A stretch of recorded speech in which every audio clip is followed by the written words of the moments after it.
Welcome to TFL Cars Jeep Week, and if you love Jeeps, you have come to the right place because we've got Jeeps on the racetrack, we've got Jeeps off-road, we've got diesel Jeeps, and today, check it out, we've got the most iconic Jeep of all, the Wrangler, and this one, the Sahara model, unlimited, 4-door, that's the one you want because, well, I think it's the most useful, and we're going to do a review of it coming up next on the Fast Lane Car.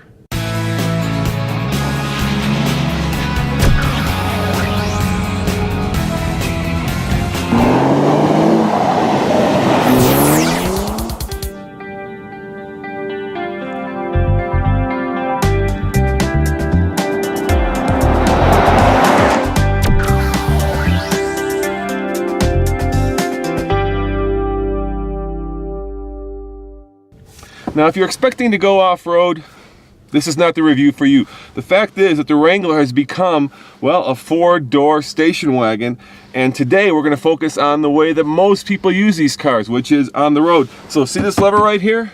The 4-wheel drive lever? We're not going to even touch it during this review. We're just going to take it on road, but we are going to do a review of it in the snow. You'll have to come back a little later this week for that.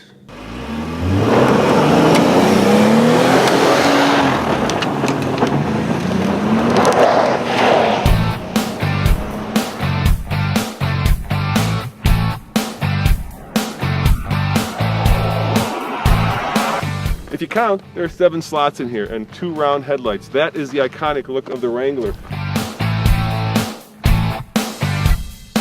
And yeah, for a while there were square headlights that lost their way, but not any longer.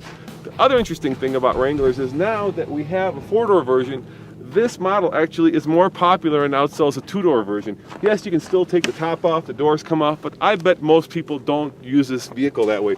Most people use this as a family truckster. 2 years ago, Jeep upgraded the interior, and my favorite upgrade of all is this new steering wheel. The old one felt like it was out of an old Chrysler, and that's probably because it was out of an old Chrysler. The new interior is more modern, more refined, softer touch materials, but there are a lot of plastics like this door handle, and of course, even the 4-wheel drive lever. Sorry, I did touch it again.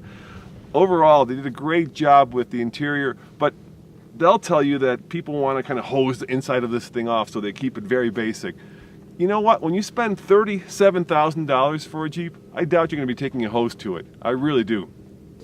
All right, here's one of my favorite things about the Wrangler. Not the fact that you can actually lean the hood up on the windshield, but the fact that a year ago they upgraded the engine to a 3.6 liter Pentastar, which puts out 285 horsepower and 260 pound-feet of torque. The great news is that it gets very good gas mileage. I'm getting 18.5 miles to the gallon as tested. The bad news is that when you pair it with the automatic, you still get the 5-speed automatic transmission, 6-speed manual. I'm willing to bet that within the next couple of years, and I'll put money on this, they'll add the 8-speed automatic transmission to this engine because, well, fuel economy will demand it.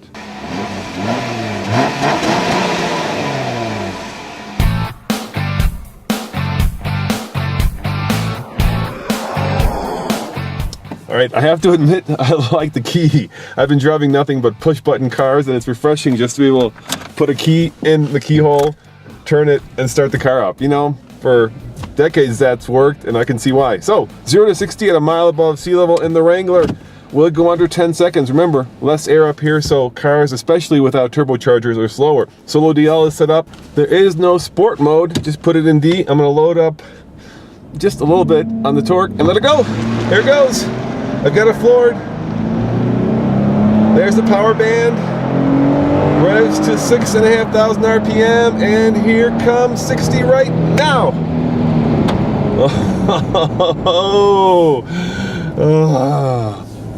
10.33 seconds to 60, which, you know, for a car that can tackle anything you're going to throw at it is not bad. Obviously, this is not a Sportster. It's not meant to be fast. It's just meant to be able to keep up with traffic. And here in Colorado, that is more than enough power to keep up with traffic.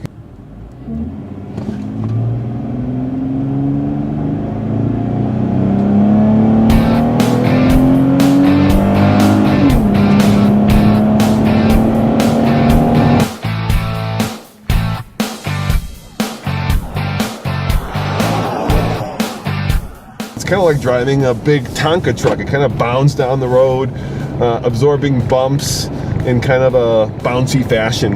If you're looking for a car to carve canyons, this is not it. But if you're looking for a car that has relatively good road feel, a beefy steering wheel, and a very honest disposition, in other words, you know you can't take that corner that's coming up very fast because it's going to lean a lot. And the Wrangler does a really good job in letting you know it's going to lean a lot. It says to you, hey, there's a corner coming up. You don't want to take it too fast. The great part about the Wrangler is with this new Pentastar engine, when you floor it, there is surprising amount of get up and go. The other nice part about this Wrangler is that it is surprisingly quiet. You would think that the wind buffeting, that the interior noise would just drive you absolutely crazy, but it doesn't. It's quiet, it's refined, and you could use this thing to drive across country. That's not bad for a Jeep that can tackle the Rubicon. Here's the ironic part about a Wrangler. Jeep can't build enough of these. They sell every single one they can make. And in fact, they're selling a lot more in Europe. But check this out. It retails for $31,000. But because the demand is so high, they've kind of taken the Porsche approach by adding so many crazy options that the final cost out the door is $37,600, which means you're paying, well, for stuff like the body colored top, $1,795 option. If you want automatic 5-speed transmission, not 6, not 7, not 8, 5-speed, that's $1,125. And of course, if you want Uconnect, $500 for that. That's how you get what used to be a $20,000 vehicle easily retailing for as much as $40,000. However, there aren't a lot of competitors. This directly competes with cars like the FJ Cruiser and perhaps the Nissan Xterra. But literally, it also competes with that whole brand of brand new SUVs and crossovers, because really those are the people who are cross-shopping this vehicle today.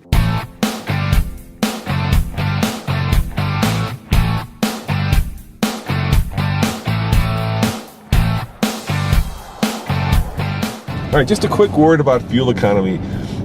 I'm getting 18.5 miles to the gallon, which is respectable for a big and heavy old school Jeep.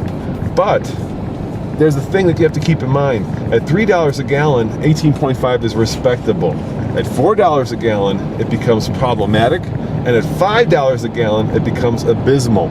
That's why they're gonna have to put an 8-speed transmission into this. So on the TFL scale of buy it, lease it, rent it, or forget it, I'm gonna give it a huge buy it. And I'll tell you why. Simply put, it puts a giant smile on my face every time I drive it. But perhaps more importantly, unlike a lot of modern crossovers and SUV, this thing is honest. It is the only car that, well, looks like what it does. I mean, you could drive it to work every day, and then on the weekend you can take the tops off, you can go into the mountains, and you can bash the hell out of it and not be afraid of getting stuck or breaking anything serious.